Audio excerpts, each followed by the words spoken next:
Thank you, Mr. Speaker, sir. This government loves to collect citizens' data, but hates to be held accountable. It refuses to protect citizens' data. It does not believe in due process, and it definitely does not believe that the Puttaswamy judgment is to be followed. Mr. Speaker, my objection to this bill is not that we cannot collect this data. It is not that we should not use technology to prevent crime. My objection is that the government is bringing in this law without respecting constitutional right to privacy or the right against self-incrimination under Article 20. It wants to create databases of citizens but does not want to provide any safeguards. For example, Mr. Speaker, NCRB is being empowered to maintain a database of measurements collected under this bill. What is NCRB? The National Crime Records Bureau. It was created by a notification. It is not even a statutory body. How can a legislation empower a board that has no statutory existence itself?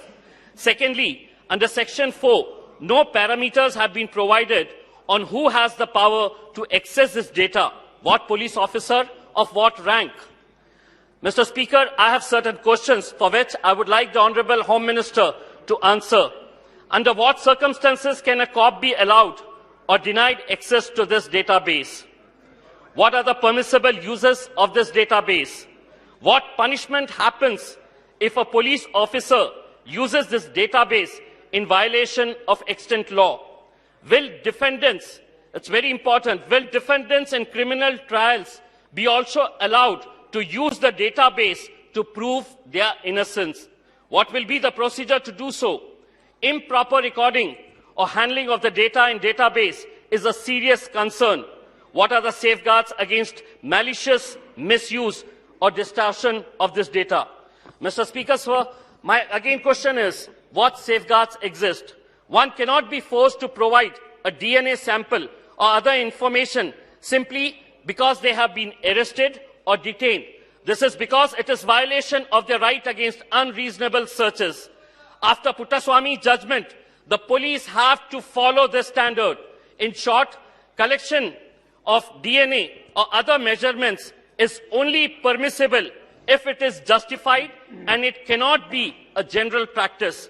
Similarly, when searching a database of fingerprints, DNA or other measurements, the police officer will have to show a probable cause for this search. It cannot be based on the mood of the cop or just a gut feeling. He has to demonstrate why he specifically searched the database. Was there any evidence? Have all other leads been extinguished? What is the basis of his suspension? This bill, Mr. Speaker, fails because it does not provide any of these rules. Is NCRB prohibited from connecting these databases to other databases, such as the Aadhaar database?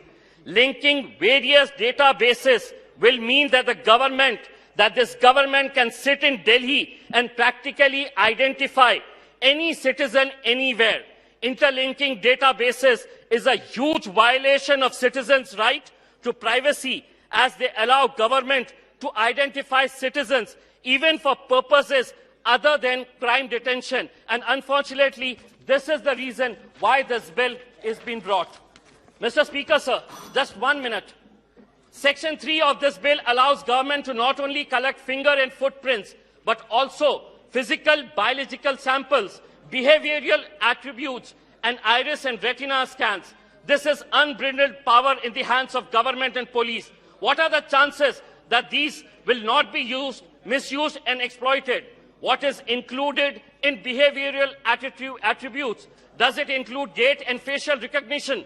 These technologies are very unreliable and heavily biased. It is concerning that the government is not even clearly saying what it wants to do. Similarly, why are biological samples being collected? Is it not a way to bypass DNA bill and bring it through the back door? Preventive detention, suspects and arrestees are not criminals. Just 1 minute, sir. There is a presumption of innocence. On what grounds are you collecting their information? Under Section Clause 4, are you saying that this data will be expunged if the person is discharged or acquitted? A person in preventive detention is neither charged nor convicted of any crime. So how will their data be removed? We need these answers. Lastly, Muslims, Adivasis and Dalits are predominantly detained and arrested and hardly convicted. This means that your database will have a significantly large number of such people. And before I quit, I would like to, मैं सत्यपाल जी जो जिस महाराष्ट्र राज्य से आते हैं और वो मुंबई शहर के पुलिस कमिश्नर थे, मैं उनसे एक सवाल करना चाहता हूं।